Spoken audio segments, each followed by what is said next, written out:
आज शरद पूर्णिमा का दिन है।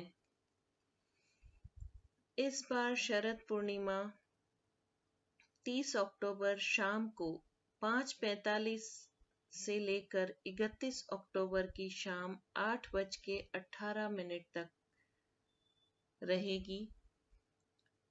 ऐसा पंचांग या कैलेंडर्स बताते हैं। और जो शरद पूर्णिमा के दान है, व्रत है, उपवास जो लोग करते हैं वो 31 तारीख को रहेगा। पर जो मेडिटेशन करते हैं पूर्णिमा का और जो खीर का प्रावधान है रखने का छत पर, वो सभी चीजें 30 तारीख की रात को होगी। तो शरद पूर्णिमा, इसका हमारे जीवन में क्या महत्व है या इसे क्यों मनाया जाता है, किस रूप में मनाया जाता है, यह हम आज जानेंगे। शरद पूर्णिमा के दिन चंद्रदेव अपनी पूरी 16 कलाओं के साथ और सभी लोगों यानी कि जो 7 लोग हैं उन सभी को तृप्त करते हैं। और यूं कह सकते हैं कि आकाश में चंद्रदेव का एक छत्र राज होता है। जैसे 9 ग्रह होते हैं, 27 नक्षत्र होते हैं, तो 27 नक्षत्रों की बीवियां भी होती है, जैसे रोहिणी है, कृतिका है। तो ये सभी रात भर मुस्कुराहट लिए संगीतमय नृत्य करती रहती हैं। तो इस दिन जड़ चेतना सब के सब मंत्रमुग्ध हुए होते हैं। इस दिन कहते हैं कि कृष्णा ने भी राधा के साथ महारास किया था। तो गोपियां उनके विरह में थी कि भाई कृष्णा रोज हमारे साथ रास करते हैं, आज राधा के साथ चले गए।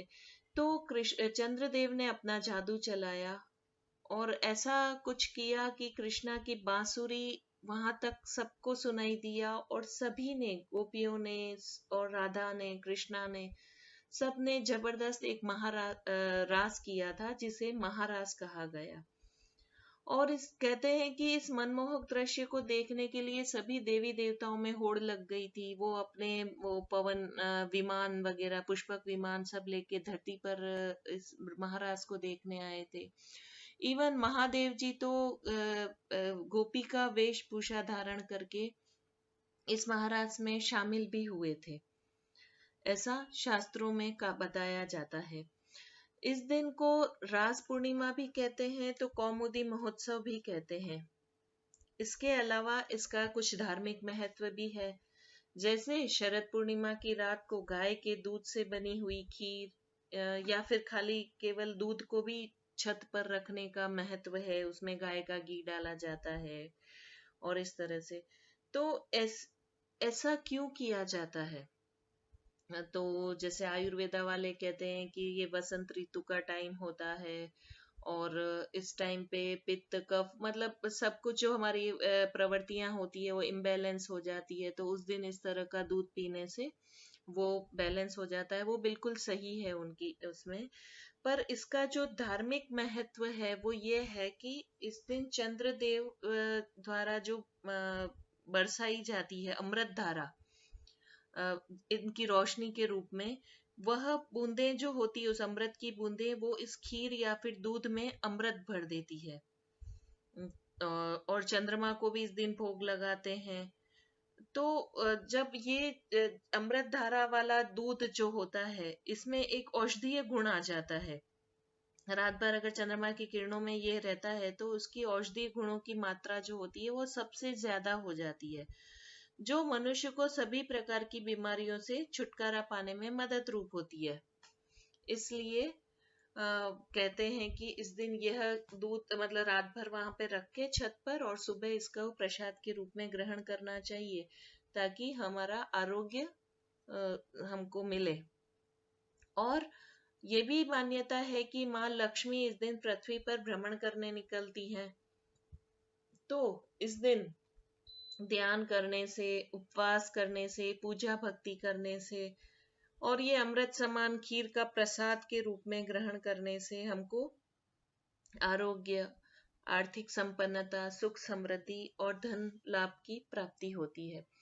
उपवास का मीनिंग ये नहीं है कि हमको बहुत ज्यादा भूखा रह के और हमको जबरदस्ती, आज के समय को देखते हुए हमको बहुत ज्यादा भूखा नहीं रहना होता है, लेकिन व्रत कर सकते हैं या संयम में खाना खाना। क्योंकि बहुत ज्यादा अगर उपवास करके भी अगर हम व्रत में जैसे फलाहार के रूप में बहुत सारी चीजें खा रहे हैं तो उसका कोई मीनिंग नहीं है। उपवास इसके लिए किया जाता है कि वो अगर खाली पेट रहेगा थोड़ा हमारा, तो हमारा पाचन तंत्र बिल्कुल सही रहेगा और तब हमको भक्ति या ये सब करने में, मेडिटेशन करने में बहुत मजा आता है। इसलिए उपवास किया जाता है। इसके लिए नहीं कि हमने व्रत तो कर लिया लेकिन फिर ये भी खा रहे हैं, अभी राजगरा खा रहे हैं, अभी फ्रूट्स खा रहे हैं, अभी आलू की भाजी खा रहे हैं, तो वो चीजें तो हमको और ज्यादा नुकसान करती। इससे तो बेटर है कि हम 2-3 बार जो खाना खाते हैं वो ही खा लें। ओके, तो अब हम मेडिटेशन करेंगे। अब कृष्णा ने तो बांसुरी की धुन पे महारास किया था और उनकी उस बांसुरी की धुन सुन के तो सभी गोपियों ने और सभी ने, तो हम महारास तो नहीं कर रहे हैं और हम एक महा मेडिटेशन करेंगे उसी कृष्णा की मुरली की धुन पर। तो आइए हम सभी मेडिटेशन करते हैं। सभी रिलैक्स होकर बैठ जाइए ध्यान की अवस्था में। एक गहरा सांस लीजिए और धीरे धीरे निकालते हुए स्वस्थ होइए। अगर यह मेडिटेशन आप खुले में या टेरेस पे जाकर चंद्रमा की रोशनी जहाँ पर डायरेक्ट आती हो, अगर वहां पे करेंगे तो ज्यादा मजा आएगा। पर अगर यह सब चीज अवेलेबल नहीं है तो फिर हम जो हमारे सामने इमेज है उसको, चंद्रमा को देखते हुए भी इस मेडिटेशन को कर सकते हैं। तो एक गहरा सांस लीजिए और धीरे धीरे निकालते हुए स्वस्थ होइए।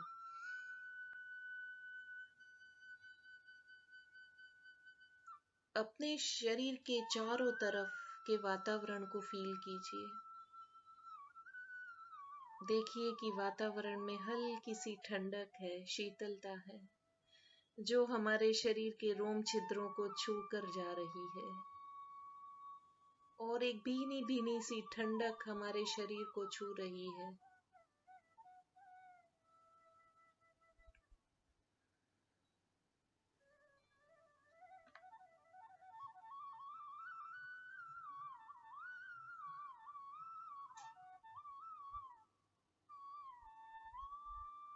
अब अपनी आंखें खोलिए और चंद्रमा के साथ, पूनम के चांद के साथ, उसकी 16 कलाओं के साथ त्राटक कीजिए। त्राटक मीन्स एक टक निहारते रहना। चंद्रमा को अपनी एक नजरें खोलते हुए एक टक निहारिए और उसकी कलाओं को फील कीजिए और उस मुस्कुराहट को अपने चेहरे पर आने दीजिए जो उस चंद्रमा की शीतलता से हमें फील हो रही है।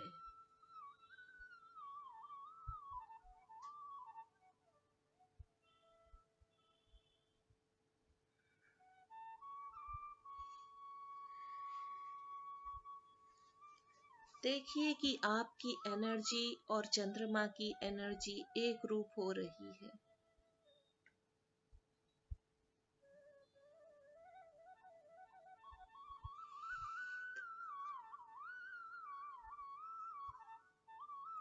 जब आपको लगे कि आपकी एनर्जी, आपकी ऊर्जा और चंद्रमा की एनर्जी एक रूप हो गई है, तो इस प्यारी सी छवि को अपनी तीसरी आंख में बंद करते हुए, कैद करते हुए अपनी आंखों को बंद कर लीजिए और इस प्यारी सी छवि को अपनी आज्ञा चक्र में तीसरी आंख में फील कीजिए। उसकी शीतलता को, उसकी ठंडक को, उस पवित्रता को अपनी तीसरी आंख में फील कीजिए।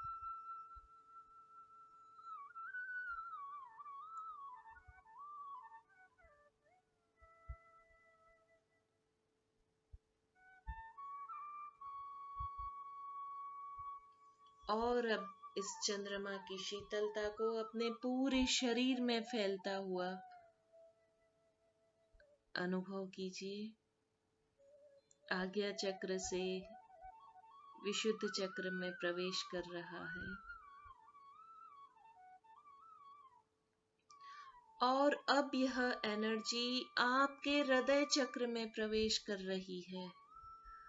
हृदय जो प्रेम का प्रतीक माना जाता है, इसी तरह से चंद्रमा वो भी प्रेम का प्रतीक माना जाता है।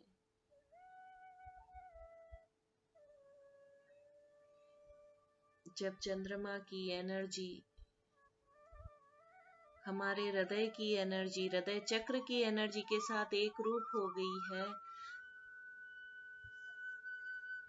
तो आपका हृदय विशाल हो रहा है, ऐसा फील कीजिए।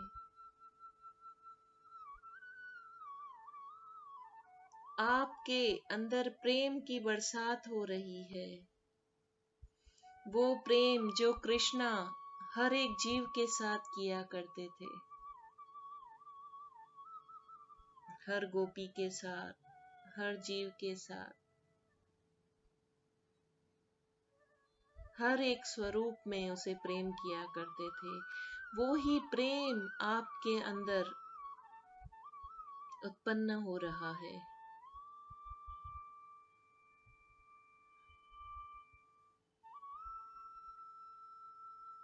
मैं सबका, सब मेरे लिए का भाव आपके अंदर पैदा हो रहा है।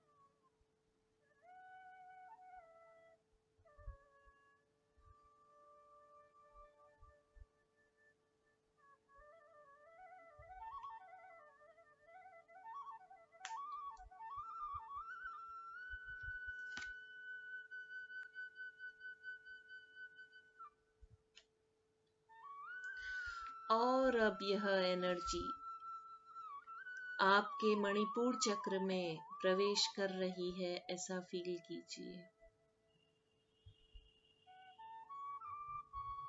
मणिपुर चक्र में यह प्रेम रूपी एनर्जी के पहुंचते ही हमारे अंदर स्वीकार भाव उत्पन्न हो रहा है।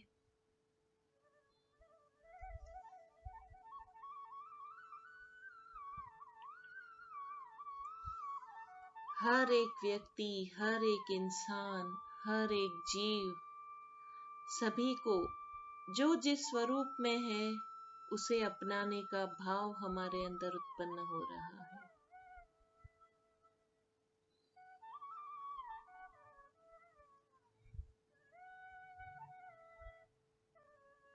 मणिपुर चक्र जो हमारी आर्थिक स्थिति, फाइनेंशियल कंडीशन को रिप्रेजेंट करता है, उसके बैलेंस हो जाने से स्वयं माँ लक्ष्मी का आशीर्वाद हम पर बरस रहा है।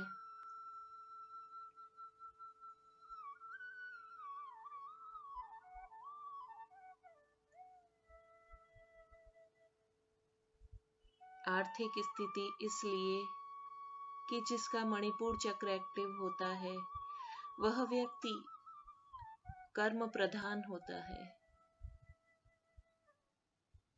कर्म का देवता विष्णु कहा जाता है और विष्णु के चरणों की दासी महालक्ष्मी को कहा गया है। तो हम जब कर्म प्रधान हो जाएंगे तो माँ लक्ष्मी हमें हर रूप में आशीर्वाद प्रदान करेंगी।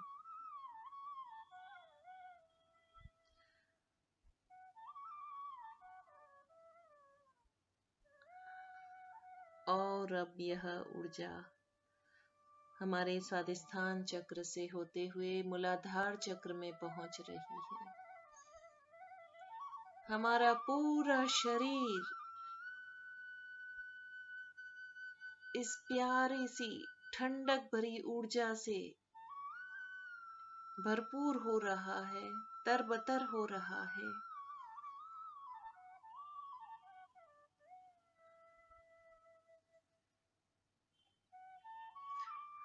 हमारी 72,000 नाड़ियों में इस ऊर्जा का प्रवाह, जिस तरह से ब्लड का प्रवाह होता है, खून का प्रवाह होता है, उसी तरह से इस ऊर्जा का प्रवाह हो रहा है, ऐसा फील कीजिए।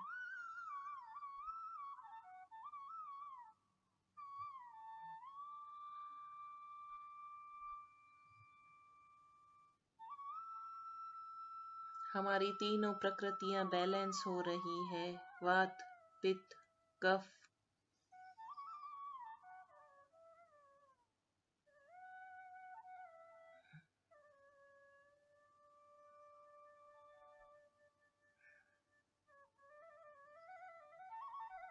हमारे अंदर का अर्धनारीश्वर स्वरूप बैलेंस हो रहा है।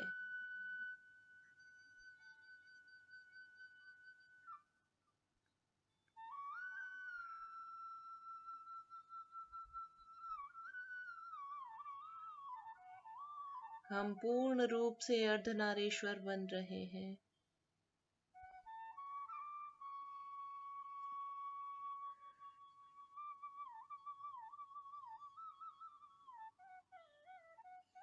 अपने पूरे शरीर में उस चंद्रमा की शीतलता, उस अमृत धारा को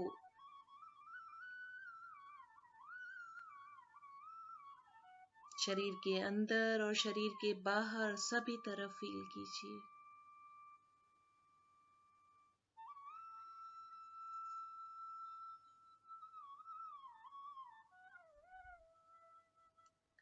और इस ऊर्जा के साथ मदमस्त हो जाइए।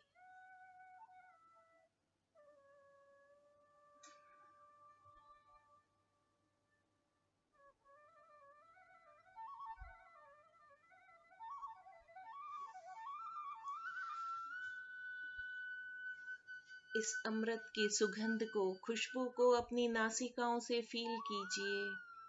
अपनी आंखों में इस ठंडक को फील कीजिए।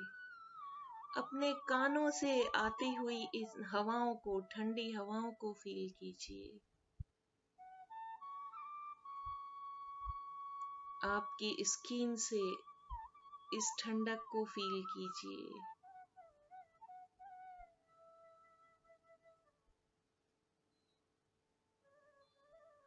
धीरे से अपना मुंह खोलिए और अपने जबान पर भी इस ठंडक को, इसकी टेस्ट को फील कीजिए, इस मिठास को फील कीजिए। देखिए कि आपकी पांचों इंद्रियां पूर्ण रूप से सक्रिय हो गई है।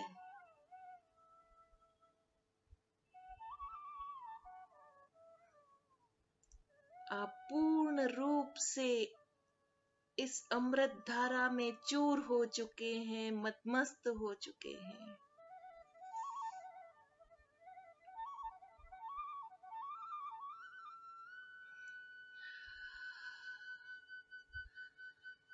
और जब आप अपने आप को तरबतर फील करें, तो अपने आप को इस वातावरण में बैलेंस कीजिए।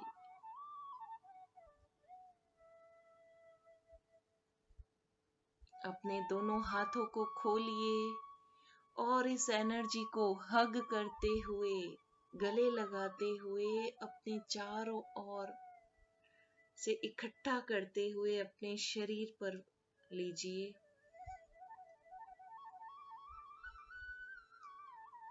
और अब अपने दोनों हाथों से पूरे शरीर पर हाथ घुमाते हुए सिर से लेके पांव के तलवों तक